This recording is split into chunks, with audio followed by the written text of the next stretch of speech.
Le chêne poli de la table de la salle à manger était froid sous mes avant-bras. C'était une table que j'avais choisie moi-même, il y a 2 ans, à l'époque où je croyais encore à des choses comme l'éternité. En face de moi, le visage de Marc était un masque de fureur vertueuse. Sa voix, habituellement si douce et persuasive, n'était qu'un grondement sourd qui semblait vibrer à travers le bois. Mais qu'est-ce que c'est que ça, Éléonore? Il avait jeté mon téléphone sur la table, et l'objet reposait là, entre nous, son écran allumé. Dessus, une conversation par SMS parfaitement innocente avec un vieil ami d'université, quelqu'un que je n'avais pas vu depuis 10 ans. Nous avions échangé quelques banalités, le souvenir d'un cours en commun. Ce n'était rien. Du vent. Mais Marc le brandissait comme un couteau ensanglanté. Je savais ce que c'était. C'était une attaque préventive. Un écran de fumée pour cacher la puanteur de sa propre culpabilité. Mon cœur n'a même pas tressailli. Le pouls frénétique et paniqué, auquel je me serais attendu, avait été remplacé par un calme étrange et régulier. C'était le calme d'un général qui attendait que l'ennemi montre enfin sa position sur le champ de bataille. Je levai les yeux du téléphone vers les siens, observant la rage fabriquée qui tourbillonnait dans son regard. Il pensait m'avoir eu. Il pensait m'avoir acculé. Alors, j'ai décidé de ne pas me battre. J'ai décidé de jouer son jeu. Je pris une lente inspiration et croisai son regard sans ciller. « Tu as raison, dis-je, la voix égale. Tu as raison d'être méfiant. » Une lueur de confusion traversa son visage, rapidement remplacée par un air suffisant et triomphant. Il gagnait. Il le savait. J'ai été infidèle, avouai-je. Le sourire narquois sur son visage s'élargit. C'était une chose cruelle et laide. C'était son tour de piste. Il serait la victime maintenant, le mari bafoué.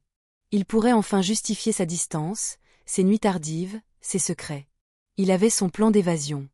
Mais il ne m'avait pas laissé finir.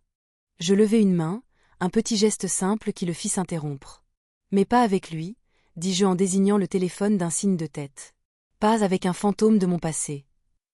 Je me penchai légèrement en avant, baissant la voix pour qu'ils doivent tendre l'oreille pour m'entendre. Le silence dans la pièce devint soudain lourd, étouffant. Je couche avec Julien Toussaint. Je vis le nom s'imprimer dans son esprit. Je vis le sourire triomphant fondre sur son visage comme de la cire. Sa peau devint pâle, d'un blanc maladif sous les lumières chaudes de la salle à manger. Sa bouche s'entr'ouvrit légèrement, mais aucun son n'en sortit. Julien Toussaint. Son patron. Le PDG. L'homme qui tenait toute la carrière de Marc, ses ambitions, tout son ego surdimensionné, dans le creux de sa main. Marc se croyait le joueur. Il se croyait en contrôle. Il n'avait aucune idée que j'avais déjà annoncé échec et mat. Mais ce moment magnifique et terrible où son monde s'est brisé, était la fin d'une longue guerre silencieuse.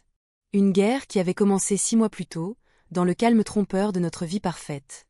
6 mois auparavant, je croyais encore en la vie que nous avions construite. Notre maison dans la banlieue chic de Lyon était un témoignage de cette croyance. Une villa d'architecte moderne avec un grand jardin que j'entretenais méticuleusement. De l'extérieur, nous étions l'image même de la réussite. Marc était l'étoile montante du département marketing d'un grand cabinet de conseil en finance à la Pardieu. J'étais l'épouse dévouée, la talentueuse architecte d'intérieur qui avait gracieusement mis sa propre carrière entre parenthèses pour nourrir la sienne. C'est ce qu'il disait aux soirées d'entreprise. Je ne pourrais rien faire de tout ça sans Éléonore, disait-il, son bras enroulé autour de ma taille. Elle est mon roc. Et je souriais, parce que je pensais que c'était vrai. J'avais mis mes propres ambitions en attente, canalisant mon énergie créatrice dans notre maison, dans la création d'un sanctuaire parfait pour qu'il puisse s'y ressourcer après ses journées sous haute pression. Je me disais que c'était un partenariat. Un sacrifice temporaire. Mais les fissures avaient commencé à apparaître, si petites au début que je pouvais me convaincre qu'elles n'étaient que le fruit de mon imagination. Ça a commencé avec son téléphone. C'était autrefois un objet partagé, laissé sur le comptoir de la cuisine, sur la table de nuit. Puis, il est devenu une extension de sa main. Il l'avait toujours sur lui, et toujours posé écran vers le bas. Quand un SMS arrivait, il se détournait de moi pour le lire. Le travail, marmonnait-il, une explication d'un seul mot destiné à mettre fin à toutes les questions. Puis sont venues les nuits tardives. Pas un déluge, mais un goutte-à-goutte lent et régulier. Je boucle un gros dossier. Séance de brainstorming avec l'équipe. Le marché asiatique se réveille. Les excuses étaient toujours plausibles, toujours liées à l'ambition que j'étais censé soutenir. Je lui préparais le dîner, le laissais dans le tiroir chauffant, et je mangeais seul, le silence de notre grande maison ressemblant moins à la paix Covid. J'essayais d'ignorer le parfum. Un parfum léger et sucré qui n'était pas le mien, accroché à ses vestes de costume quand il rentrait enfin. Une fois, je l'ai mentionné, nonchalamment. Il en a ri. Chloé, la nouvelle stagiaire, a dû renverser son café près de moi. Cette gamine se baigne dans ce truc à la vanille. Il a rendu la chose si ridicule, si triviale, que je me suis sentie stupide de l'avoir même remarqué. J'étais en train de devenir cette femme. La paranoïaque. L'insécure. Et je détestais ça. Je me disais que j'étais fatiguée. Que ma vie d'avant, ma carrière d'avant me manquait, et que je projetais mon mécontentement sur lui. J'en ai parlé à ma meilleure amie, Sophie, autour d'un café. Il est juste stressé, et Léa, m'a-t-elle dit, bien que ses yeux fussent compatissants. Tu sais comment est ce monde. C'est un aquarium de requins. Peut-être que vous avez juste besoin de vacances. Des vacances. L'idée ressemblait à un mirage dans le désert. Je l'ai suggéré à Marc ce week-end-là. On pourrait peut-être aller sur la côte quelques jours? Juste nous deux. Il leva les yeux de son ordinateur portable, son attention encore à des millions de kilomètres. Ça a l'air super, chérie. Mais le 3e trimestre est un monstre. Je ne peux absolument pas m'absenter en ce moment. Peut-être après les rapports trimestriels. Après les rapports trimestriels, est devenue sa nouvelle phrase préférée. C'était une ligne d'arrivée en constant mouvement, une promesse d'un avenir qui ne semblait jamais arriver. La distance entre nous s'est creusée. Nous dormions toujours dans le même lit, mais c'était comme si des kilomètres nous séparaient. Son contact, quand il venait, était distrait, presque une pensée après coup. L'intimité facile que nous partagions autrefois s'était évaporée, remplacée par une routine polie et creuse. J'ai commencé à me sentir comme un fantôme dans ma propre maison. J'avais conçu chaque pièce, choisi chaque couleur, chaque meuble, pour créer un espace de chaleur et de connexion. Maintenant, cela ressemblait à un musée d'une vie que j'avais eue. Je parcourais les couloirs silencieux, ma main traînant le long des murs frais, et je me demandais quand tout avait mal tourné. Était-ce un seul moment? Ou était-ce une lente érosion, un millier de petites trahisons que j'avais choisi d'ignorer? Le doute était un poison, s'infiltrant partout. J'ai commencé à remettre en question ma propre santé mentale. Étais-je simplement dramatique? Unjust? Il travaillait dur pour nous, pour cette vie. N'était-ce pas mon rôle d'être compréhensive? D'être son roc? La culpabilité était un lourd manteau, étouffant le jeune oiseau de ma suspicion. Mais un oiseau, aussi petit soit-il, veut voler. Et ma suspicion se renforçait chaque jour. Le point de rupture n'est pas venu avec un cri ou une dispute. Il est venu avec une machine de linge. C'était un mardi matin. Marc venait de partir pour un voyage d'affaires de 2 jours à Genève. Un voyage en solo, avait-il dit, pour rencontrer un nouveau client. Il m'avait embrassé sur le pas de la porte, un baiser rapide et sec sur la joue. Tu vas me manquer, avait-il dit, mais ses yeux étaient déjà sur la route. Je rassemblais ses vêtements dans le panier à linge de notre dressing, la tâche banale étant une distraction bienvenue. En ramassant le pantalon qu'il avait porté la veille au travail, un morceau de papier froissé tomba de la poche et vola jusqu'au sol. J'ai failli le jeter. Probablement un reçu d'essence, ou de café. Mais quelque chose m'a fait m'arrêter. Je me suis baissée et l'ai ramassé. C'était une confirmation d'hôtel. Mon souffle se coupa dans ma gorge. J'ai lissé le papier sur notre commode, mes mains tremblant légèrement. C'était pour un hôtel de charme dans le Vieux-Lyon, un endroit connu pour son ambiance romantique et son service discret. Pas le genre d'endroit que l'on réserve pour une réunion d'affaires standard. La réservation était pour cette nuit la même. Et la suivante. Les dates de son voyage à Genève. Mes yeux parcoururent les détails, une terreur glaciale m'envahissant. Chaque mot était un coup de marteau, brisant le château de verre fragile de mon déni. Nom de la réservation, Marc Valois. Check-in, mardi. Check-out, jeudi. Et là, en bas, le détail qui arrêta mon cœur. Nombre de personnes, 2. 2. Je suis restée là longtemps, à fixer le papier. Le monde semblait ralentir, les sons ambiants de la maison s'estompant en un faible bourdonnement. Il n'y avait ni rage, ni sanglots violents. Le sentiment qui monta en moi était quelque chose de beaucoup plus froid, de beaucoup plus aigu. C'était la certitude glaciale et absolue de la vérité. Il n'était pas à Genève. Il était à moins de 30 kilomètres, dans une chambre d'hôtel avec quelqu'un d'autre. Chaque nuit tardive, chaque appel téléphonique chuchoté, chaque excuse boiteuse s'emboîtait, formant une image hideuse et indéniable. La douleur était immense, une douleur physique dans ma poitrine. C'était comme si j'avais été vidée de l'intérieur. Mais sous la douleur, autre chose s'agitait. C'était une lueur de colère, oui, mais c'était plus que ça. C'était un étrange sentiment de clarté. Pendant des mois, j'avais vécu dans un brouillard de doute et d'autorécrimination. Maintenant, le brouillard s'était levé. Je voyais tout. Je le voyais, lui. Non pas l'homme que j'aimais, ou l'homme que je pensais avoir épousé, mais le menteur qui se tenait à sa place. Mon premier instinct fut de l'appeler. De crier, de pleurer, d'exiger une explication que je savais déjà être un autre mensonge. Mais je me suis arrêtée. Ma main a survolé mon téléphone, puis je l'ai retiré. Qu'est-ce que cela accomplirait? Il nierait. Il déformerait les faits. Il ferait en sorte que ce soit de ma faute. Il me traiterait de folle, de jalouse, de contrôlante. Il était doué pour ça. Il s'entraînait depuis des mois. Non. Le confronter maintenant serait jouer son jeu, selon ses règles. Il feindrait le remords, promettrait de changer, et je serais l'épouse indulgente. Et rien ne changerait vraiment. Il serait juste plus prudent.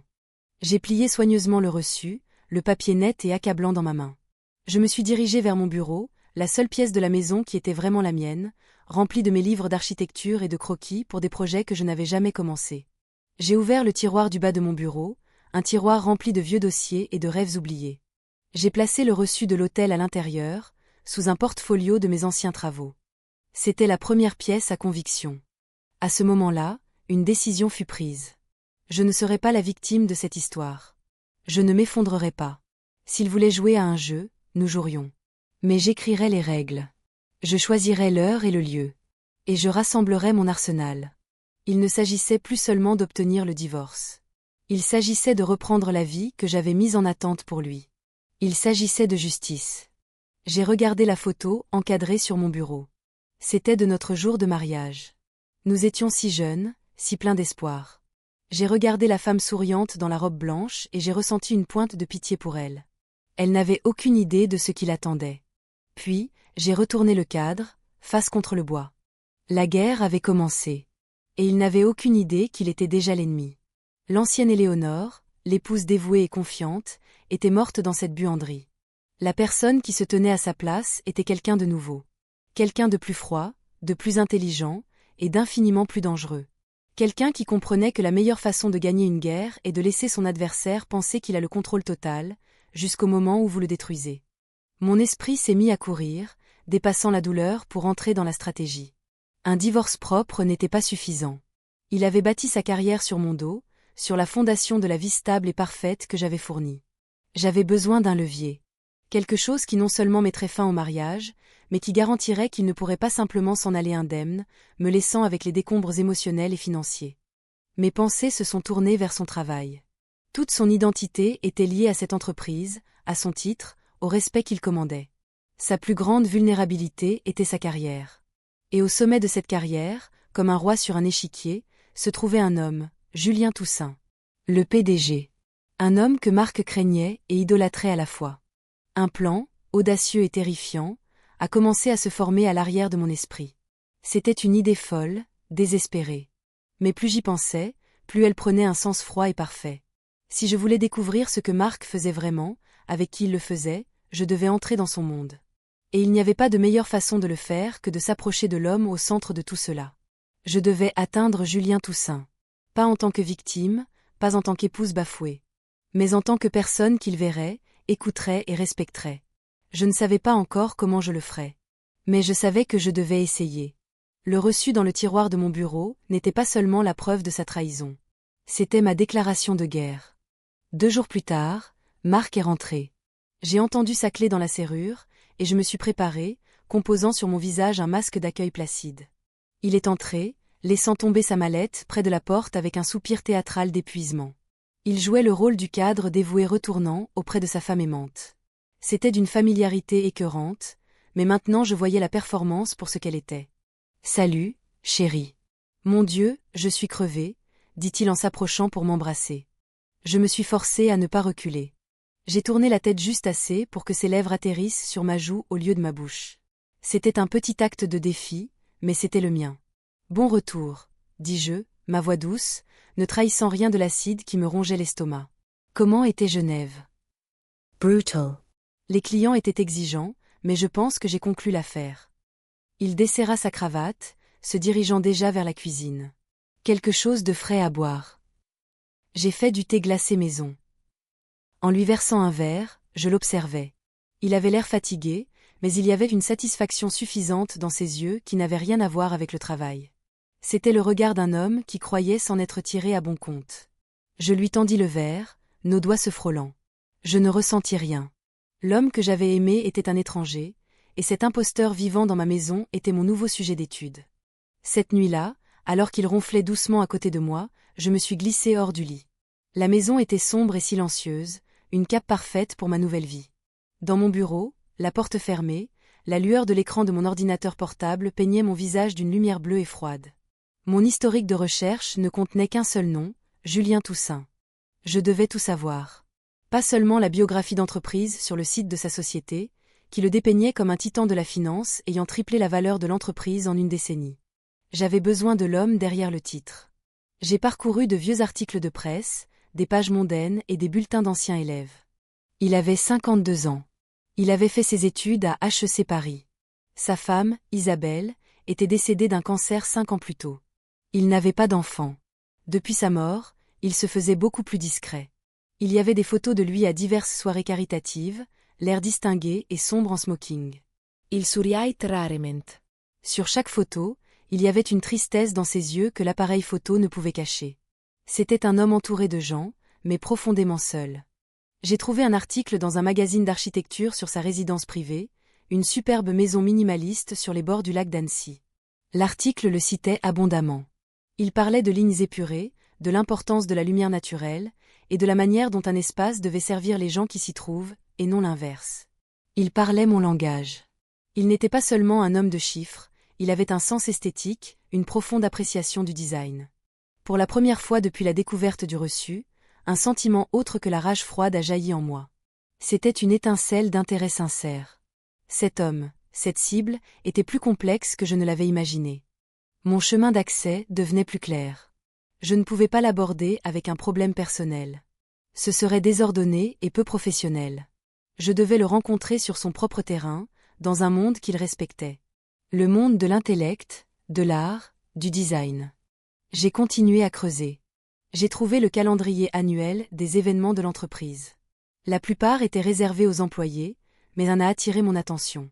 Le gala annuel de collecte de fonds pour la Fondation pour l'art et l'enfance. C'était le seul grand événement où les conjoints n'étaient pas seulement invités, mais encouragés à y assister. C'était l'œuvre de charité préférée d'Isabelle Toussaint. Julien en était devenu le plus grand mécène après sa mort. C'était dans 3 semaines. Les 3 semaines suivantes furent une masterclass de tromperie. En surface, j'étais l'épouse parfaite. J'écoutais les histoires embellies de Marc sur son travail. Je préparais ses plats préférés. J'ai si bien joué mon rôle qu'il s'est visiblement détendu en ma présence. La distance qu'il avait créée a commencé à se réduire, non pas avec une intimité sincère, mais avec la confiance désinvolte d'un homme qui croit ses secrets en sécurité. Il pensait que ma brève période de questionnement était terminée, que j'avais repris mon rôle. Il était un imbécile. Chaque moment où j'étais seule, je me préparais à la guerre. Je ne choisissais pas seulement une tenue, je façonnais un personnage. Je n'étais plus Éléonore Valois, l'épouse de soutien. J'étais Éléonore Valois, l'architecte en sommeil, sur le point de se réveiller. Je passais des heures dans mon bureau, à éplucher mes anciens portfolios, à relire des textes sur la théorie de l'architecture, à aiguiser une partie de mon esprit qui s'était émoussée par manque d'usage. Le travail me faisait du bien. C'était comme revenir à moi-même. La nuit du gala arriva, une soirée fraîche de début d'automne. J'ai pris mon temps pour me préparer. J'ai choisi une robe avec une précision chirurgicale. Elle était d'un vert émeraude profond, une couleur qui faisait ressortir le feu de mes cheveux au burn. Elle était élégante, moderne et sobre. Elle avait des lignes épurées, un col haut, et une coupe sophistiquée plutôt que ouvertement sexy. C'était une robe qui disait « J'ai un esprit, et je n'ai pas peur de m'en servir ». Quand je suis descendue, Marc ajustait son nœud papillon dans le miroir du couloir. Il s'est tourné et m'a vu, et pendant une seconde, il est resté bouche bée. « Waouh !» dit-il, la voix un peu rauque. « Tu es incroyable, Éléonore. » « Merci, dis-je, la voix calme. Je veux faire bonne impression auprès de ton patron. » Il sourit, son ego flatté. « Eh bien, tu y arriveras sans aucun doute. » Il n'avait aucune idée du genre d'impression que j'avais l'intention de faire. L'événement se tenait au musée des Confluences, l'atrium de verre vertigineux rempli de l'élite lyonnaise. L'air bourdonnait de conversations polies et du tintement des flûtes de champagne. Marc s'est immédiatement mis en mode travail, m'attrapant par le coude et me guidant d'un groupe à l'autre, me présentant avec un air de propriétaire. Voici ma magnifique épouse, Éléonore. Je souriais, je serrais des mains, je jouais le rôle. Mais mes yeux balayaient la foule, à la recherche d'un visage. De l'autre côté de la salle, j'ai vu un éclair de cheveux blonds platine et entendu un rire aigu et juvénile. C'était Chloé Sorel, la stagiaire au parfum de vanille. Elle se tenait avec un groupe de jeunes collaborateurs, l'air jeune et émerveillé. Les yeux de Marc se sont dirigés vers elle pendant une fraction de seconde, une micro-expression de reconnaissance qui m'aurait échappé 6 mois plus tôt. Mais maintenant, je voyais tout. Une nouvelle vague de froide résolution m'envahit. Puis, je l'ai vu. Julien Toussaint se tenait près d'une grande sculpture abstraite, écoutant patiemment un conseiller municipal. Il ressemblait exactement à ses photos, impeccable dans son smoking, une gravité tranquille qui faisait de lui le centre de n'importe quelle pièce où il se trouvait. Marc m'a vu le regarder. Le voilà, murmura-t-il, une note de révérence dans la voix. Allons lui dire bonjour. Sois charmante. Vas-y d'abord, dis-je en retirant doucement mon coude de sa prise. Je vais chercher un verre d'eau. C'était un risque. Marc fronça les sourcils, confus par ma soudaine indépendance. Mais je ne pouvais pas approcher Julien en tant que partie d'un couple, en tant qu'appendice de Marc. Je devais être vue seule. Je m'éloignai, sentant les yeux de Marc sur mon dos, un mélange d'irritation et de fierté. Il pensait probablement que je faisais la précieuse. J'ai fait le tour de la salle lentement, donnant à Marc le temps d'avoir son moment de flagornerie avec son patron. J'ai trouvé un point de vue près de la sculpture où se tenait Julien. Le conseiller municipal est finalement parti, et pendant un moment, Julien s'est retrouvé seul. Il baissa les yeux vers son verre de ce qui semblait être du whisky, ses épaules s'affaissant légèrement. Il avait l'air fatigué de la performance, tout comme moi. C'était ma chance. Je pris une profonde inspiration et marchai vers lui. Pas directement, mais comme si j'examinais simplement la sculpture. Il leva les yeux à mon approche, son regard me balayant poliment et avec désintérêt avant de se détourner. Je n'étais qu'un visage de plus dans la foule. C'est un choix audacieux pour cet espace, dis-je, ma voix claire et posée. Il se tourna de nouveau vers moi, une lueur de surprise dans les yeux. Il ne s'attendait pas à ce que je parle. Pardon? La sculpture, dis-je en désignant la forme métallique torsadée. Elle est agressive. Elle combat l'harmonie de l'atrium. L'architecte qui a conçu ce bâtiment comprenait la lumière et l'espace. Cette pièce ne fait que les consumeurs. Il resta silencieux un moment, me regardant vraiment pour la première fois. Il ne regardait pas ma robe ou mon visage, mais mes yeux. Il m'évaluait. Vous n'êtes pas une adepte du brutalisme, je suppose. Je suis une adepte de l'intention, corrigeai-je doucement. Je ne suis pas sûre de l'intention ici, autre que d'être remarquée. C'est l'équivalent architectural d'un cri. Un petit sourire, presque imperceptible, toucha les coins de sa bouche. Il transforma tout son visage, apaisant les rides de deuil et de stress. C'est la chose la plus pertinente que j'ai entendue de toute la soirée. Il tendit la main. Julien Toussaint. Éléonore Valois, dis-je en lui serrant la main. Sa poignée était ferme et chaude. Je n'ai pas offert l'information que j'étais la femme de Marc. J'ai laissé mon nom flotter dans l'air, existant par lui-même. Êtes-vous une artiste, Éléonore? Une architecte, dis-je. Ou je l'étais. Je suis en congé sabbatique. Avant qu'il ne puisse en demander plus, Marc était là, un large sourire en plastique collé sur son visage. Monsieur Toussaint, je vois que vous avez rencontré ma femme. Il plaça une main lourde sur le creux de mon dos. Les yeux de Julien passèrent de moi à Marc, puis à la main sur mon dos. Le petit sourire chaleureux disparut, remplacé par son masque poli habituel. La transition fut fulgurante. Valois, dit Julien, sont-on passant du personnel au professionnel? Oui. Votre femme est une femme d'opinion affirmée. Il y avait une lueur indéchiffrable dans son regard. Oh, Éléonore est pleine de surprises, gloussa Marc, inconscient.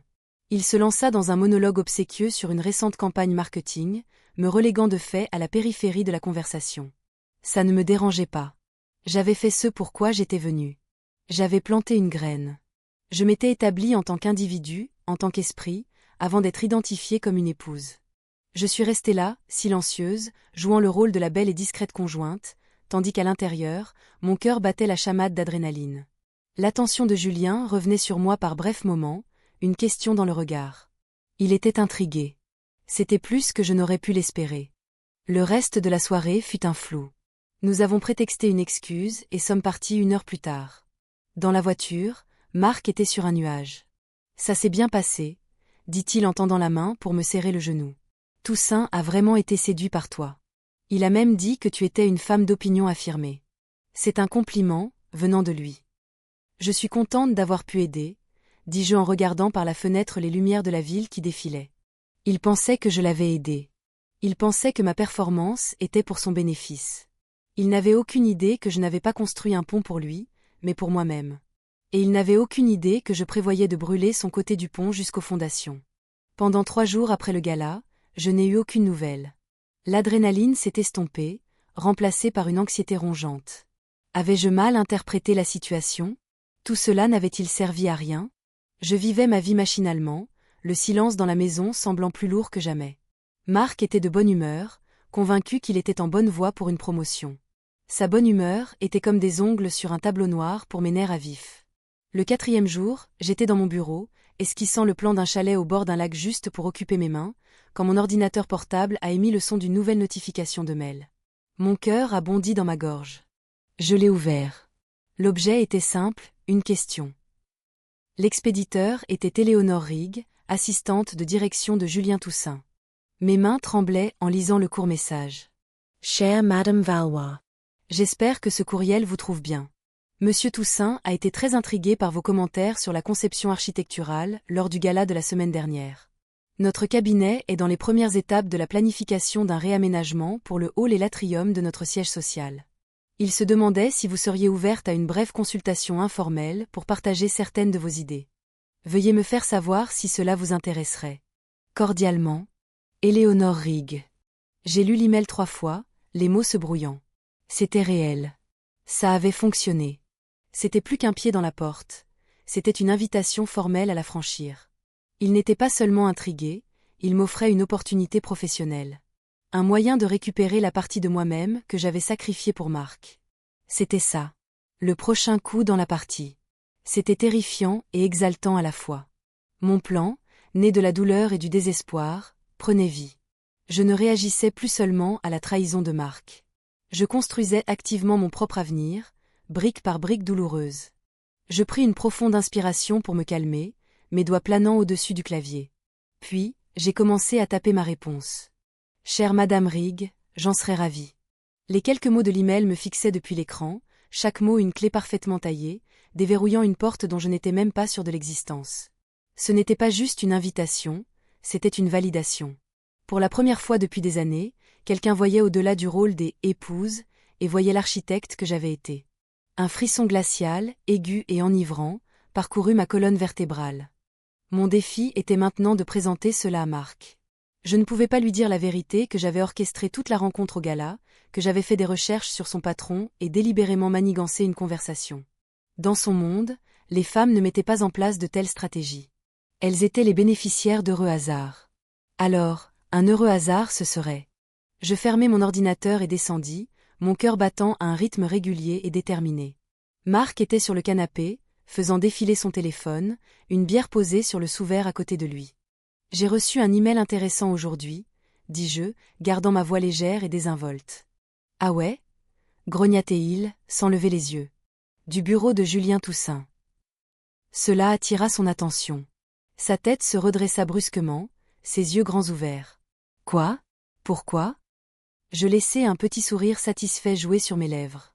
Il semble qu'il ait été impressionné par notre petite conversation sur l'architecture au gala. Il m'a invité pour une consultation informelle.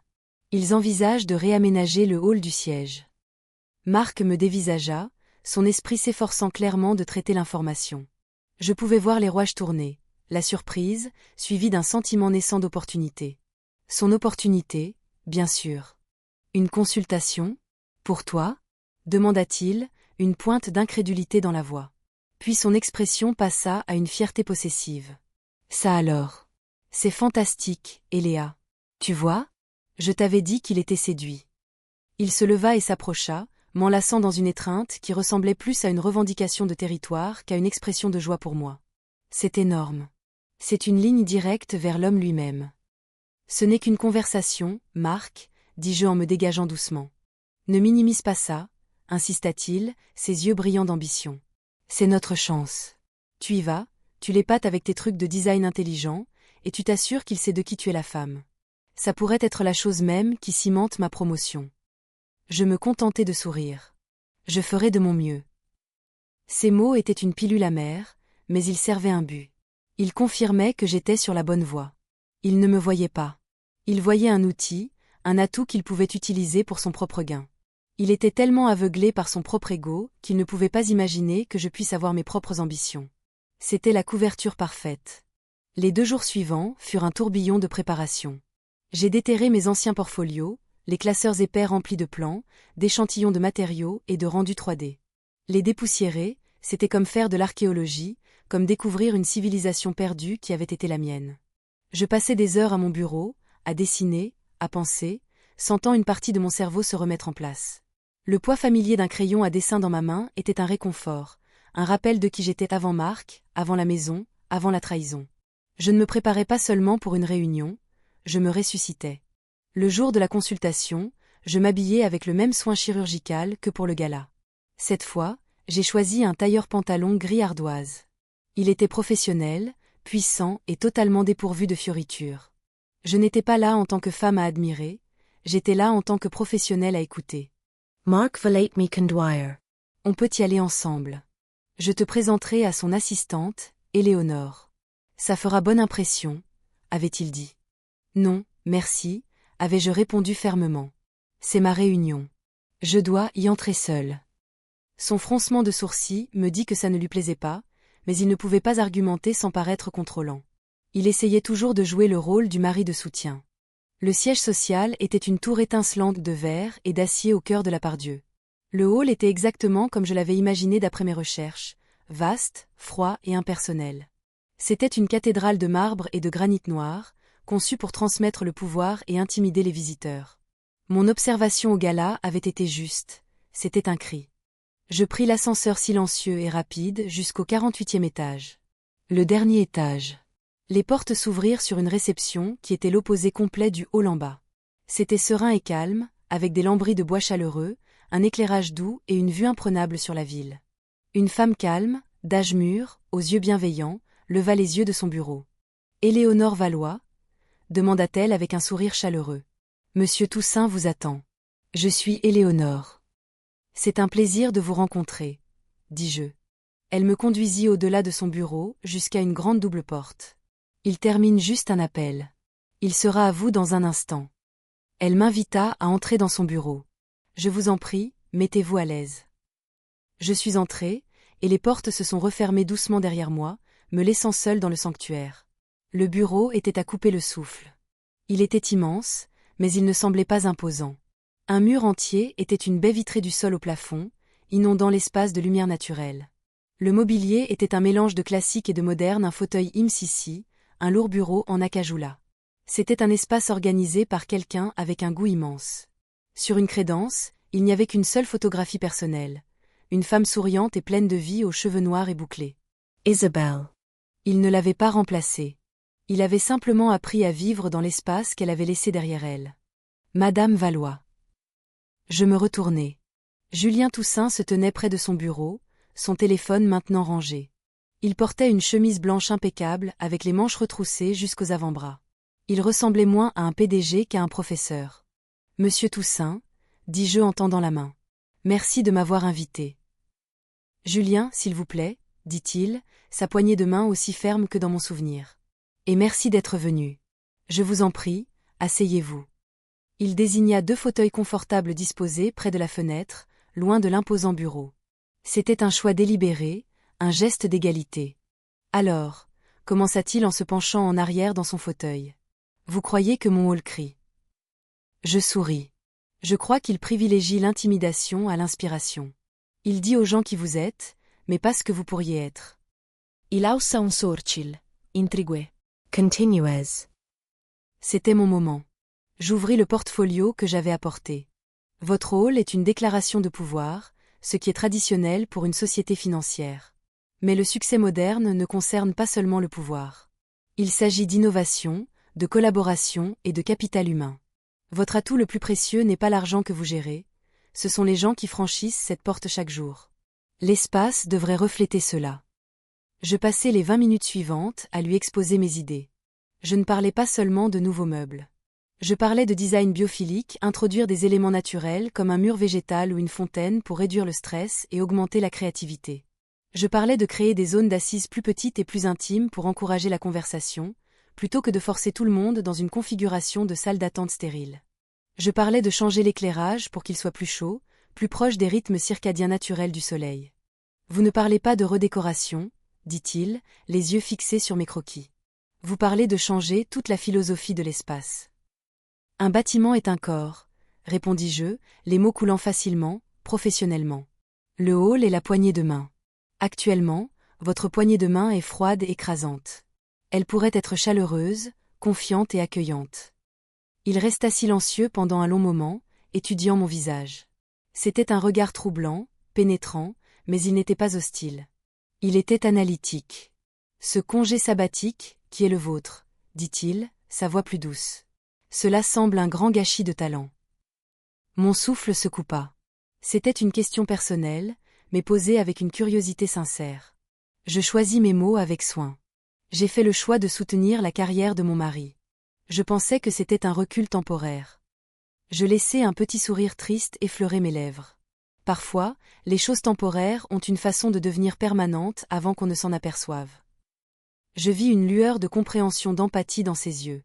L'homme seul du gala était de nouveau là. Lui aussi comprenait la perte. Il comprenait comment la vie peut changer en un instant, comment l'avenir que vous aviez prévu peut s'évanouir. La permanence est une illusion, Éléonore, dit-il tranquillement, utilisant mon prénom pour la première fois. Tout est en mouvement. La question est de savoir si nous nous laissons porter par le courant, ou si nous choisissons de construire un barrage. La conversation changea. Nous avons parlé pendant près d'1 heure, et seulement la moitié du temps d'architecture. Nous avons parlé d'art, de la ville, du fardeau des attentes. Il était intelligent, drôle et étonnamment vulnérable. Je me suis surprise à oublier, par moments, la vraie raison de ma présence. J'appréciais simplement la conversation. Je me sentais vue. Je me sentais respectée. Quand son assistante a sonné pour lui rappeler sa prochaine réunion, nous avons tous les deux semblé surpris du temps qui s'était écoulé. « J'ai pris trop de votre temps ?» dis-je en rassemblant mes affaires. « Pas du tout », dit-il en me raccompagnant à la porte. « Cela a été éclairant. J'aimerais que vous rédigiez une proposition plus formelle. Facturez la société pour vos heures de consultation, et pour la proposition elle-même. Éléonore s'occupera de la paperasse. » C'était plus que ce à quoi je m'attendais. C'était un vrai travail. « Merci, Julien, » dis-je, ma voix remplie d'une gratitude entièrement sincère. « Non, » dit-il, ses yeux rencontrant les miens. « Merci, Éléonore. » Je suis sortie de ce bureau et suis entrée dans l'ascenseur avec l'impression de flotter. La descente sembla diferenta. Le hall froid ne paraissait plus si intimidant. C'était juste un problème attendant une solution. Ma solution. Quand je suis rentrée à la maison était calme. Marc n'était pas encore rentré. Je suis allée directement à mon bureau et j'ai étalé mes croquis sur ma table. Je les ai regardés, non pas comme des outils de vengeance, mais comme des morceaux de mon propre avenir. Il ne s'agissait plus seulement de punir Marc. Ça avait commencé comme ça, mais ça évoluait déjà vers quelque chose de plus. Il s'agissait de ma propre reconquête. La porte d'entrée s'ouvrit et se referma. Marc était à la maison. « Et Léa, comment ça s'est passé ?» cria-t-il, c'est pas lourd, alors qu'il se dirigeait vers le bureau. Il apparut dans l'embrasure de la porte, le visage avide et impatient. « Alors ? Raconte-moi tout. Il t'a aimé ? A-t-il mentionné mon nom ? Penses-tu que cela aidera pour le poste de vice-président ?» Je le regardai, son visage égoïste et inconscient. Et je souris, un sourire frais et doux qui n'atteignit pas mes yeux. « Il a adoré mes idées, » dis-je. « Et ne t'inquiète pas, Marc. Je suis sûre que ce sera très bon pour la famille. » Il rayonna, manquant complètement le double sens. Il pensait que je parlais de sa carrière. Il n'avait aucune idée que je parlais de mon évasion. Il n'avait aucune idée que la fondation de son monde venait de développer une fissure fatale, et que c'était moi qui tenais le marteau. Les semaines qui suivirent furent une étude de la dualité.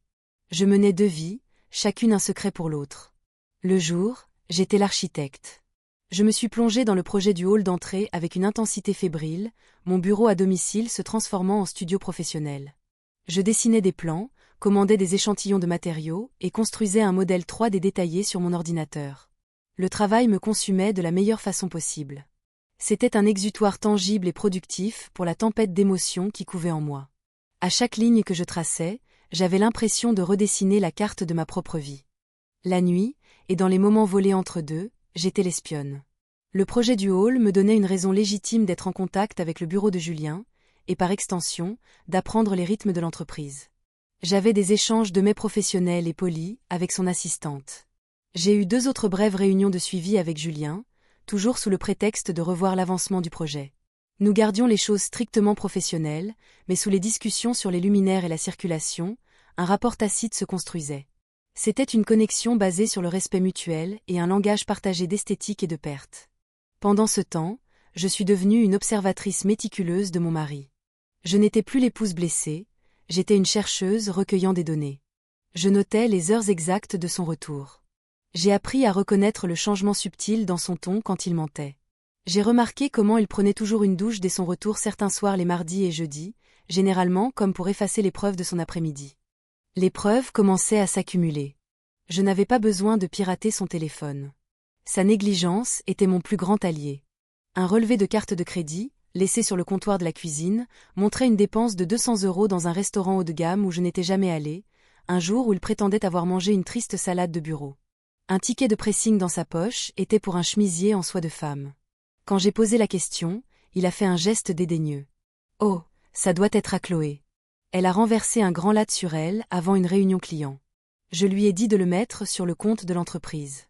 La pauvre gamine était en panique. Chloé. Le nom revenait sans cesse. Chloé, la stagiaire maladroite. Chloé, la nuisance au parfum de vanille. Chloé, le bouc émissaire pratique. Mes conversations avec Sophie sont devenues mon seul véritable exutoire. Nous nous retrouvions pour un café chaque semaine, blottis dans une banquette d'angle d'un café local qui est devenu notre confessionnal. « Tu le fais vraiment ?» dit-elle un après-midi, les yeux écarquillés d'un mélange d'horreur et d'admiration après que je l'ai mise au courant du projet du hall. « Tu travailles pour ce type. C'est de la folie, Éléonore. »« Vraiment ?» demandai-je en remuant mon café au lait. « Ou est-ce la chose la plus saine que j'ai jamais faite ? Pendant des années, j'ai vécu dans son ombre. Maintenant, je construis quelque chose à moi, juste sous son nez. Et il m'encourage parce qu'il pense que ça lui sera bénéfique. Mais qu'en est-il de ce type, Julien ? C'est bizarre ? N'est-il qu'un pion dans ton jeu ? J'hésitais, la question touchant plus près que je ne voulais l'admettre. Au début, peut-être. Il était un moyen pour parvenir à une fin. Mais il est pas ce à quoi je m'attendais. Il est correct. Il est seul. Il écoute. Je soupirai en regardant par la fenêtre. Parfois, je me sens coupable, Sophie. Il n'a aucune idée du cheval de Troie qu'il vient d'accueillir dans sa cité. N'ose même pas te sentir coupable, dit-elle, la voix féroce. C'est Marc qui a réduit ta Troie en cendres. Tu ne fais que sauver ce que tu peux des décombres. Et on dirait que tu construis un putain de palais. Ces mots ont renforcé ma résolution. Elle avait raison. Ce n'était pas un jeu que j'avais créé. J'apprenais simplement à jouer. Le milieu du jeu, le moment où tout a basculé, n'est pas arrivé avec fracas, mais avec une conversation tranquille. J'étais au siège de l'entreprise pour une visite de chantier, prenant des mesures dans le vaste hall vide après les heures de bureau. Je m'attendais à être seule, mais Julien est apparu, sortant de l'ascenseur. Il avait enlevé sa veste de costume et sa cravate était desserrée. Il avait l'air fatigué. « Vous travaillez tard ?» demanda-t-il, sa voix résonnant légèrement dans l'espace caverneux. « Le processus créatif ne regarde pas l'heure, » répondis-je en offrant un petit sourire. « Ne m'en parlez pas. » Il s'est approché et s'est tenu à côté de moi, regardant les lumières de la ville à travers les immenses murs de verre. C'est magnifique la nuit. Paisible. On ne devinerait jamais tout le chaos qu'il faut pour maintenir toutes ces lumières allumées. Nous sommes restés dans un silence confortable pendant un moment. L'air entre nous était chargé de toutes les choses que nous ne disions pas. « Comment allez-vous, Éléonore » demanda-t-il finalement, sa voix douce. « Vraiment ?» La question était si simple, si directe, qu'elle m'a complètement désarmée. Personne ne m'avait demandé ça depuis des mois. Pas vraiment. Marc demandait toujours « Comment s'est passée ta journée ?» Mais c'était une question rhétorique, un préambule pour qu'il parle de la sienne. Sophie me le demandait, mais c'était dans le contexte de mon plan, de ma guerre. Julien. Il demandait juste. Et à ce moment-là, dans ce hall froid et vide, le barrage que j'avais si soigneusement construit en moi s'est rompu. Je n'ai pas pleuré. Je n'ai pas élevé la voix. J'ai juste laissé la vérité s'échapper dans un flot calme et régulier. Je ne suis pas en congé sabbatique, Julien, commençai-je, ma voix à peine un murmure. Je n'ai pas juste choisi de prendre du recul par rapport à ma carrière. Je suis ici parce que mon mari a une liaison avec quelqu'un dans cette entreprise. Et je sais qu'il me ment. Je suis venue à ce gala avec la seule intention de vous rencontrer, de trouver un moyen d'entrer dans son monde pour trouver la preuve dont j'ai besoin pour le quitter sans être détruite. Je l'ai enfin regardé. Son visage était illisible dans la pénombre, un masque de pierre. Je m'attendais à de la colère. Je m'attendais à ce qu'il se sente utilisé, manipulé. Je m'attendais à ce qu'il me mette dehors. Au lieu de ça, il a juste hoché lentement la tête. « Chloé Sorel, dit-il. » Ce n'était pas une question. C'était une affirmation. Mon sang se glaça. « Vous saviez ?» Je ne savais pas, corrigea-t-il doucement. Mais je ne suis pas idiot. Je vois la façon dont il la regarde. Je les ai vus partir en même temps un peu trop souvent l'après-midi. Et il y a eu des anomalies. Des anomalies. Il soupira, passant une main dans ses cheveux. Marc est un bon marketeur, mais son ambition est démesurée. Depuis 6 mois, j'ai l'intuition que les notes de frais de son équipe ont été creatives, gone fleas. Des petites choses, mais qui s'additionnent. Des voyages qui semblent inutiles. Des dîners qui coûtent une fortune. J'ai demandé à mon contrôleur de gestion de garder un œil discret dessus. Je soupçonnais qu'il finançait un certain style de vie, je n'étais juste pas sûr de savoir lequel. Il me regarda, ses yeux remplis d'une sympathie lasse. Je suis désolé, Éléonore. Vraiment. Le monde bascula sur son axe. Il n'était plus ma cible. Il n'était plus un pion. En un instant, il était devenu mon allié. Le secret que je portais, le lourd fardeau de ma tromperie, était soudainement partagé. Le soulagement était si profond qu'il a failli me faire plier les genoux. « Pourquoi ne l'avez-vous pas renvoyé ?» demandai-je, ma voix tremblant légèrement. « Parce que les intuitions ne sont pas des preuves, » dit-il, sa voix dure de pragmatisme. « À mon poste, je ne peux pas agir contre un cadre supérieur sans un dossier en béton. Cela expose l'entreprise à des poursuites. Tout ce que j'avais, c'était un soupçon sur son intégrité. Professionnelle et personnelle. » Il fit une pause, son regard s'adoucissant de nouveau. « Il semble que nous cherchions tous les deux la même chose, Éléonore. » La vérité. À ce moment-là, toute la dynamique a changé. Ce n'était plus ma guerre de vengeance solitaire. C'était un partenariat. Nous étions 2 personnes, toutes 2 trompées à notre manière, qui avions trouvé un terrain d'entente. La connexion tacite entre nous avait enfin un nom, alliance. « Qu'est-ce qu'on fait maintenant ?» demandai-je. « Maintenant, » dit-il, une nouvelle résolution d'acier dans la voix, nous rassemblons les preuves. Je peux m'occuper du côté financier. Vous avez accès au côté personnel. Nous le faisons avec soin. Nous le faisons discrètement. Et quand nous aurons tout, nous agirons. Nous avons quitté le bâtiment séparément cette nuit-là, mais quelque chose avait fondamentalement changé. Un lien s'était forgé dans le creuset de secrets partagés. Ma mission avait une nouvelle clarté, un nouveau but. Il ne s'agissait plus seulement d'échapper à mon mariage. Il s'agissait de démasquer un menteur et un tricheur qui profitaient de tout le monde autour de lui. La relation entre Julien et moi s'est approfondie dans les semaines qui ont suivi. Nos réunions sur le hall sont devenues une couverture pratique. Nous passions 20 minutes à discuter de plans, puis 1 heure à comparer nos notes. Il me parlait d'un paiement de fournisseur suspect sur l'un des rapports de Marc. Je lui parlais d'un appel téléphonique tardif que Marc avait reçu, que j'avais surpris du haut des escaliers. Nous étions des co-conspirateurs, une agence de renseignement à 2 personnes. Nos conversations ont glissé du professionnel au personnel. Il m'a parlé d'Isabelle, de la solitude écrasante qui a suivi sa mort. Il a parlé de la façon dont le monde de l'entreprise semblait creux et artificiel après avoir fait face à quelque chose de si réel. À mon tour, je lui ai parlé de mes rêves, ceux que j'avais reportés pour Marc. Je lui ai parlé de la femme que j'étais, et de la femme que j'avais peur de devenir. Un vendredi après-midi pluvieux, nous nous sommes rencontrés pour un café loin du centre-ville, dans un petit café anonyme où personne ne nous connaîtrait. Nous étions ostensiblement là pour revoir les choix finaux de matériaux pour le hall. Mais après 5 minutes, les planches d'échantillons gisaient oubliées sur la table. Il m'a dit qu'il m'aimait hier soir, dis-je en fixant ma tasse. Nous nous préparions à nous coucher, et il l'a juste dit, à l'improviste. Tu sais que je t'aime, Eléa. Julien m'observait, son expression douce. Que as-tu fait? J'ai dit je sais, et j'ai éteint la lumière, murmurai-je. C'était comme si j'empoisonnais les mots juste en les laissant entrer dans la pièce. Il utilise l'amour comme une arme maintenant, Julien. Un outil pour me garder docile. Il a peur, dit simplement Julien. Il sent qu'il perd le contrôle. Ton travail, ton indépendance. Ça lui fait peur. Alors il se rabat sur les anciennes manipulations. Il tendit la main sur la table et, pour la première fois, toucha ma main. Ce n'était pas un geste romantique. C'était un geste de solidarité. De pure connexion humaine. Ses doigts étaient chauds contre ma peau froide. Tu mérites mieux que ça, Éléonore, dit-il, la voix basse et ferme. Je levai les yeux, et nos regards se croisèrent sur la table. Dans son regard, je ne vis pas de pitié, mais un profond respect. Et quelque chose d'autre, aussi. Quelque chose de plus profond. Une chaleur qui n'avait rien à voir avec notre mission commune. L'air s'épaissit, les bruits du café s'estompant. C'était un moment dangereux, un précipice. Je retirai ma main lentement, non pas par rejet, mais par autopréservation. Je devrais y aller, dis-je, la voix mal assurée. Marc sera bientôt à la maison. Le charme était rompu, mais son écho demeurait. En rentrant chez moi, mon cœur était un enchevêtrement de confusion. Tout cela avait commencé comme un plan calculé. Julien était une pièce sur l'échiquier. Mais il n'était plus une pièce.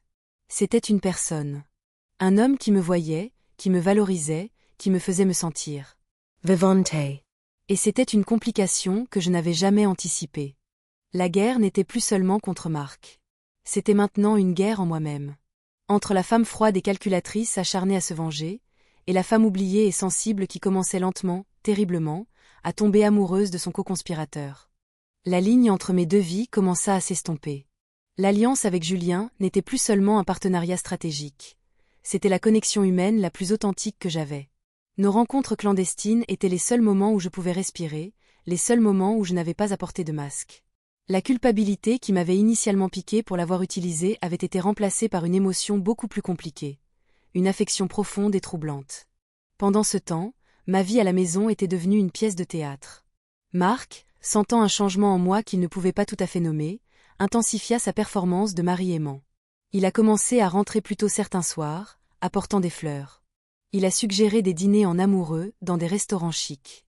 C'était une tentative transparente et désespérée de me ramener dans l'orbite dont il me sentait m'échapper. Chaque geste d'affection ressemblait à un mensonge, une fine couche de peinture sur le bois pourri en dessous. Jouer le jeu était épuisant. Je me sentais comme un agent d'infiltration dont la mission durait depuis trop longtemps, qui commençait à oublier de quel côté elle était. Les preuves que nous rassemblions devenaient une montagne. Julien, grâce à son enquête discrète, a découvert un schéma clair. Marc approuvait des factures d'une société de marketing écran, enregistrée au nom du frère de Chloé Sorel. Il détournait l'argent de l'entreprise dans ses propres poches, le déguisant en dépenses professionnelles légitimes. C'était plus que simplement gonfler une note de frais, c'était une fraude systématique. De mon côté, les preuves étaient plus personnelles, plus viscérales. J'ai trouvé un deuxième téléphone.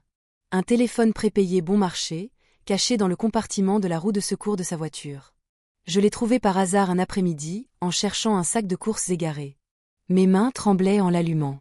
C'était le journal numérique de sa trahison. L'écran s'est allumé avec des messages, des dizaines, entre lui et Chloé. Ils étaient d'une intimité nauséabonde, remplis de petits noms et de promesses. J'ai hâte de te voir. Je compte les minutes. Et Léa n'a aucune idée. Elle est trop occupée avec son petit projet de décoration. Ce dernier m'a frappé comme un coup de poing dans le ventre.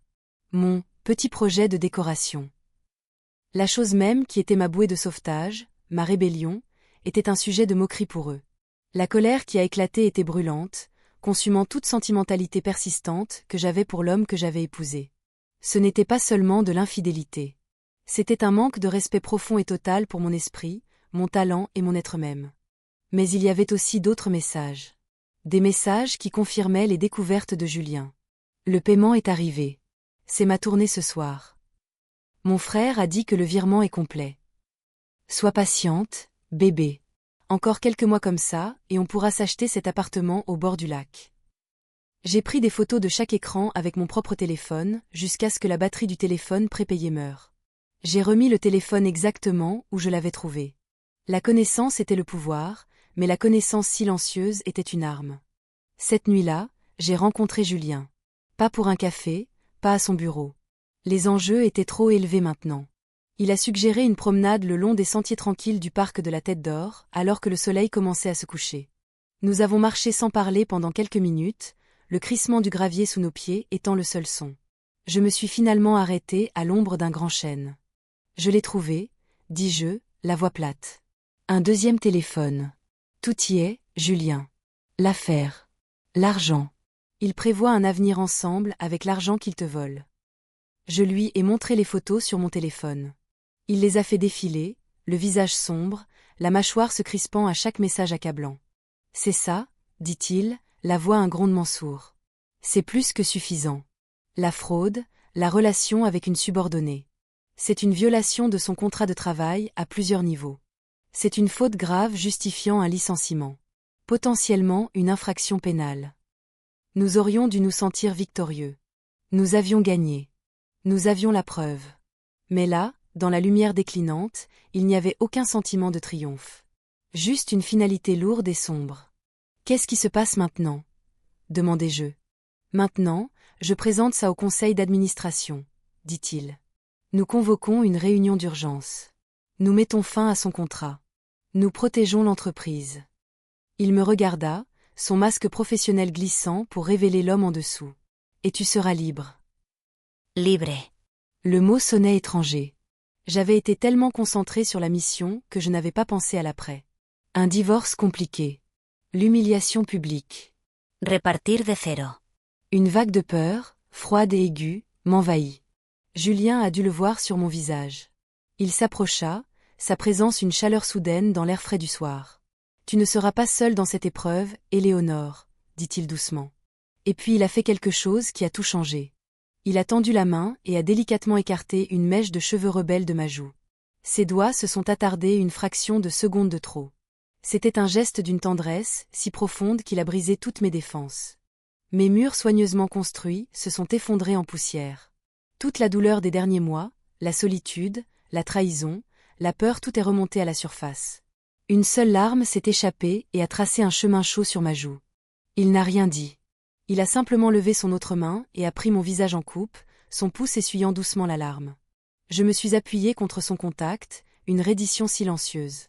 Le monde s'est rétréci à l'espace entre nous, à la sensation de ses mains chaudes et stables sur ma peau.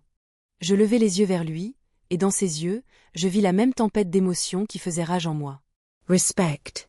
Alliance. Et quelque chose de plus. Quelque chose d'indéniable. Il ne s'agissait plus de vengeance.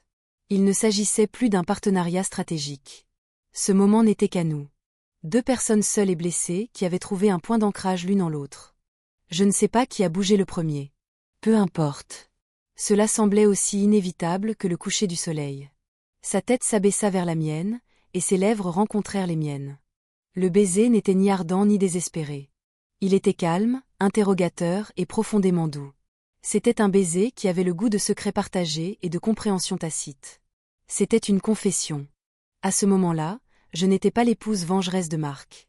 Il n'était pas le PDG puissant. Nous n'étions qu'Éléonore et Julien. Quand nous nous sommes finalement séparés, le monde est revenu en force. Le chant des grillons. Le son lointain de la circulation. La réalité de ce que nous venions de faire. Je venais de devenir la chose même que je méprisais chez Marc. J'étais une femme adultère. Mais en regardant Julien, je ne ressentis aucune culpabilité. Il n'y avait pas de honte. Il y avait seulement un profond sentiment de justesse, de retour à la maison. Ma relation avec Marc était morte depuis des mois, une coquille vide. Ce que je ressentais pour Julien, ce qui grandissait entre nous, était réel et vivant. C'était né de la vérité, pas de la tromperie. C'était une rébellion, oui, mais c'était aussi une connexion. Éléonore, commença-t-il, la voix chargée d'émotion. Je sais, murmurai-je en posant mes doigts sur ses lèvres pour le faire taire. Nous n'avions pas besoin de l'analyser. Nous n'avions pas besoin de le justifier. Nous avions juste besoin de le laisser être. Cet acte, ce baiser, fut le tournant final. Cela avait commencé comme une mission pour détruire la vie de Marc. Maintenant, il s'agissait de construire la mienne. Et pour la première fois, je pouvais imaginer un avenir où Julien en ferait partie. Mais avant que cet avenir puisse commencer, l'ancien monde devait être réduit en cendres. Les quelques jours suivants furent le calme avant la tempête. Julien préparait son dossier pour le conseil d'administration. Je vivais dans la maison avec Marc, un fantôme hantant une vie qui était déjà terminée. L'intimité du baiser avec Julien avait créé un nouveau mur, infranchissable, entre moi et mon mari.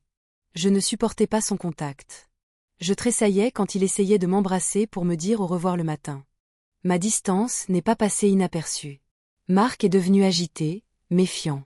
Il a commencé à me questionner. Où allais-je? À qui parlais-je? L'homme qui avait exigé une liberté totale pour lui-même essayait maintenant de me mettre en cage. C'était un animal acculé, et les animaux acculés sont dangereux. Il devait se douter de quelque chose, mais son arrogance ne le laissait pas voir la vérité. Il ne pouvait pas imaginer que je lui serais infidèle. Alors il a cherché une réponse plus simple. Il a dû installer une sorte de logiciel de suivi sur mon téléphone, cherchant une explication à ma froideur. Et il en a trouvé une. Mais il a trouvé la mauvaise. Il a trouvé la conversation par SMS avec mon vieil ami d'université. La conversation innocente d'il y a des mois qui n'avait été le catalyseur de rien. C'était le seul contact inhabituel dans mon téléphone, car ma communication avec Julien avait été méticuleusement prudente en personne ou via l'email officiel de son assistante. Pour Marc, cet échange anodin était la preuve irréfutable qu'il cherchait. C'était le récit parfait pour lui. C'était moi qui le trompais. C'était moi qui avais détruit notre mariage. Il n'était pas le méchant, il était la victime. C'était la porte de sortie dont il avait besoin, la justification pour tout. Je savais que la confrontation approchait. Je pouvais la sentir monter, la pression dans la maison devenant insupportable. J'étais prête. J'avais mes preuves. J'avais mon allié. J'avais mon plan d'évasion. La fin est venue, comme si souvent, à table. À l'endroit même où ce tout nouveau chapitre avait été conçu. Il n'a même pas attendu que nous commencions à manger. Il a jeté mon téléphone sur la table, l'écran allumé sur ma conversation avec mon ami. La scène exacte que j'avais imaginée dans mon esprit pendant des mois se déroulait enfin. Il se tenait au-dessus de moi, le visage masqué de fureur. Mais cette fois, je voyais ce que c'était. Ce n'était pas une colère vertueuse. C'était de la peur. La rage désespérée et paniquée d'un homme qui sait qu'il a été pris, et qui tente une dernière, pathétique manœuvre pour rejeter la faute. Mais qu'est-ce que c'est que ça, Éléonore? Rugit-il, sa voix remplissant la pièce silencieuse. J'ai regardé le téléphone. Puis je l'ai regardé. Je ne ressentais aucune peur. Aucune panique. Seulement un calme profond et libérateur. L'actrice avait fini de jouer son rôle. La scène finale était arrivée. Et j'étais prête à livrer ma réplique. Le silence qui s'installa entre sa question et ma réponse était une chose vivante. Il était épais de 6 mois de mensonges, de secrets et de ressentiments inexprimés. Marc se tenait là, le torse bombé, dégageant une aura d'indignation performative. Il jouait un rôle qu'il s'était lui-même attribué, celui du mari trahi. Il avait son scénario. Il s'attendait à ce que je balbutie, que je nie, que je pleure. Il s'attendait à la femme qu'il pensait connaître. Je laissai le silence s'étirer, juste un instant de plus. Je vis la conviction dans ses yeux commencer à vaciller, remplacée par une lueur de confusion face à mon manque de réaction. Il s'attendait à une tempête. Je lui offrais un calme plat et troublant. Je pris mon verre de vin, bus une gorgée lente et délibérée, et le reposai doucement sur la table. Mes mouvements étaient sans hâte, mes mains parfaitement stables. Puis, je croisai son regard furieux avec une expression d'accord léger, presque ennuyé. « Tu as raison, » dis-je. Les mots étaient calmes, mais ils atterrirent dans la pièce silencieuse avec la force d'un coup de feu. Marc cligna des yeux. Ce n'était pas dans son scénario. « Quoi? Qu'est-ce que tu as dit? » J'ai dit, « Tu as raison, » répétai-je, ma voix aussi lisse que la soie. « Tu as raison d'être en colère. Tu as raison d'être méfiant. » Je lui adressai un petit sourire triste, qui était de la pure comédie. « Je n'ai pas été honnête avec toi. » Une vague de satisfaction suffisante déferla sur son visage. Il se détendit visiblement, ses épaules s'affaissant. Il avait gagné. Il m'avait brisé.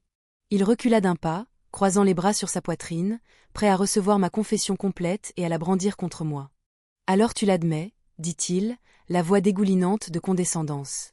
Tu voyais cette amie dans mon dos. Je soutins son regard.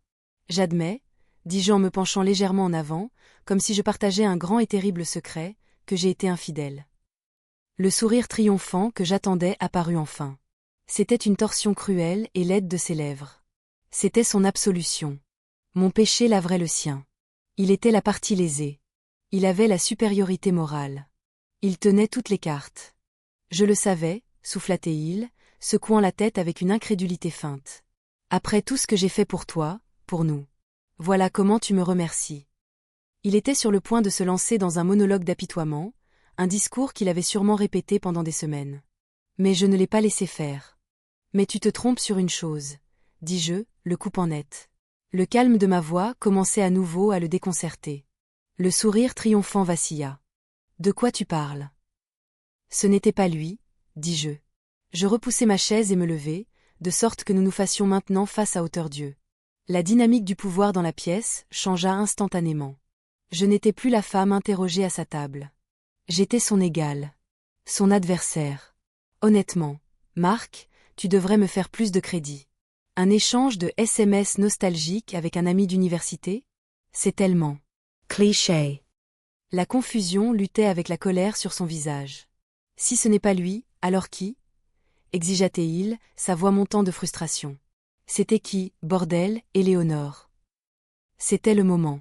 Le point culminant de chaque larme silencieuse, de chaque nuit blanche, de chaque preuve méticuleusement rassemblée. C'était l'échec et mat. Je le regardais droit dans les yeux, et je laissais la vérité finale et dévastatrice tomber entre nous. Julien, dis-je. Julian Toussaint. Je vis le nom exploser derrière ses yeux. Je vis le flash d'incompréhension totale, suivi d'un raz-de-marée de panique. Son visage, qui avait été rouge de rage fabriquée, se vida de toute sa couleur. On aurait dit qu'il avait été frappé physiquement. Sa bouche s'ouvrit, puis se referma, comme un poisson cherchant de l'air. Quoi? Balbutia-t-il, le seul mot un murmure pathétique. Non. Tu mens. Est-ce que je mens? Demandai-je, ma voix dangereusement douce. Pourquoi mentirais-je à ce sujet, Marc? Penses y. Legala. Le petit projet de décoration, qui m'a donné une raison d'être si souvent à son bureau. Les nuits tardives où j'ai travaillé, tout comme toi. Je laissai passer un temps de silence. Lui et moi nous voyons depuis des semaines. Nous avons parlé. Et oui. Nous avons couché ensemble. Chaque mot était un coup calculé, conçu pour démanteler sa réalité pièce par pièce. L'affaire avec Chloé était son secret, son pouvoir sur moi. Je venais de révéler un secret tellement plus grand, tellement plus catastrophique, que sa propre transgression était instantanément éclipsée. Tu es folle, siffla-t-il, mais les mots manquaient de conviction. Il se débattait, son esprit cherchant une faille dans mon histoire, une raison de ne pas y croire. Il ne ferait jamais. Tu n'es pas son genre. Oh, mais je le suis, dis-je avec une confiance froide que je ne me connaissais pas. Julian apprécie l'intelligence. Il valorise l'honnêteté. Il en a assez des flagorneurs et des menteurs. Nous avons découvert que nous avions beaucoup en commun.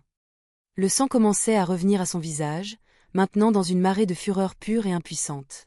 Les implications s'abattaient sur lui. Son travail. Sa promotion. Toute sa carrière. Je n'avais pas seulement avoué une liaison, je lui avais tendu une grenade dégoupillée. รอยยิ้มเล็กๆที่แทบจะมองไม่เห็นปรากฏขึ้นที่มุมปากของเขามันเปลี่ยนใบหน้าของเขาทั้งหมดคลายเส้นริ้วรอยแห่งความโศกเศร้าและความเครียดนั่นเป็นสิ่งที่เฉียบแหลมที่สุดที่ผมได้ยินมาทั้งคืนเลยเขายื่นมือออกมาผมธนัทครับ Je n'ai même pas scié. J'ai tenu bon. Vas-y, dis-je, ma voix le défiant. Fais-le. Traîne mon nom dans la boue. Mais que penses-tu qu'il t'arrivera, Marc? Dans quel monde gardes-tu ton travail après que ta femme accuse le PDG de coucher avec elle? Dans le meilleur des cas pour toi, il te croit. Et alors? Tu es le type dont le patron couche avec sa femme. Tu es une honte ambulante. Ils trouveront une raison de te virer dans le mois. แต่เมื่อฉันมองคุณธนัทฉันไม่รู้สึกผิดเลยไม่มีความอับอายมีเพียงความรู้สึกที่ถูกต้องอย่างสุดซึ่งเหมือนได้กลับบ้านความสัมพันธ์ของฉันกับกฤษตายไปหลายเดือนแล้วเป็นเพียงเปลือกที่กลวงโบสิ่งที่ฉันรู้สึกต่อคุณธนัทสิ่งที่กำลังเติบโตระหว่างเราเป็นของจริงและมีชีวิตชีวามันเกิดจาก ฉันยืนอยู่อย่างเงียบๆเล่นบทบาทคู่สมรสที่สวยงามและเงียบขรึมขณะที่ข้างในหัวใจของฉันเต้นรัวด้วยอะดรีนาลีนความจริงไม่ใช่การหลอกลวงมันคือการกบฏใช่แต่มันก็คือความผูกพันเช่นกัน หายจากปัญหาที่ซ่อนอยู่ในร่างกายของตนเอง การกระทำนี้จุดนี้คือจุดเปลี่ยนสุดท้ายมันเริ่มต้นจากการเป็นภารกิจเพื่อทำลายชีวิตของกริดตอนนี้มันเกี่ยวกับการสร้างชีวิตของฉันเองและเป็นครั้งแรกที่ฉันสามารถจินตนาการถึงอนาคตที่ธนัทเป็นส่วนหนึ่งของมันได้ฉันหยิบแก้วไวน์ขึ้น La rage se vida de lui, remplacée par une terreur glaciale et naissante. Il me regarda comme pour la première fois, non pas comme sa femme, non pas comme une possession, mais comme une étrangère. Une étrangère terrifiante, brillante et au cœur froid, qu'il avait surclassée à chaque tour. Pourquoi ? Murmura-t-il, la question creuse, pathétique. Pourquoi ferais-tu ça ? Et pour la première fois, je laissai ma vraie et juste colère se montrer. Pourquoi ? Je ris, un son sec et amer. Tu te tiens là, sentant le parfum d'une autre femme, avec un deuxième téléphone caché dans ta voiture et de l'argent que tu as volé à ton entreprise, et tu me demandes pourquoi. Je pris mon téléphone sur la table et le lui jetai. Il eut du mal à l'attraper. Vas-y. Regarde dedans. Tu ne trouveras rien d'autre. Parce que contrairement à toi, je ne suis pas négligente. Et contrairement à toi, je ne le faisais pas pour un frisson bon marché. Je passai devant lui, me dirigeant vers les escaliers. Ce mariage est terminé, Marc, dis-je par-dessus mon épaule. La seule question maintenant est de savoir combien tu veux perdre en sortant. Tu peux essayer de me combattre, et je te promets que tu perdras tout. Ton travail, ta réputation, une part importante de tes biens dans le divorce. Ou, tu peux être intelligent pour une fois dans ta vie. Tu peux te taire. Tu peux être coopératif. Et peut-être, juste peut-être, tu pourras t'en tirer avec un lambeau de ta pathétique vie intacte. Je n'attendis pas de réponse. Je montai les escaliers, le dos droit, la tête haute. J'entrai dans la chambre d'amis, une pièce que j'avais décorée dans des tons apaisants de bleu et de crème, et je verrouillai la porte derrière moi. Mes jambes cédèrent enfin. Je m'affaissai sur le lit, mon corps tremblant sous l'effet de la décharge d'adrénaline. Mon cœur martelait mes côtes comme un oiseau piégé. Je l'avais fait. J'avais affronté le monstre et je n'avais pas reculé. Je sortis mon propre téléphone, mes doigts tremblants en tapant un seul SMS de 3 mots. Un message à la seule personne au monde qui comprendrait. Je l'envoyai à Julien.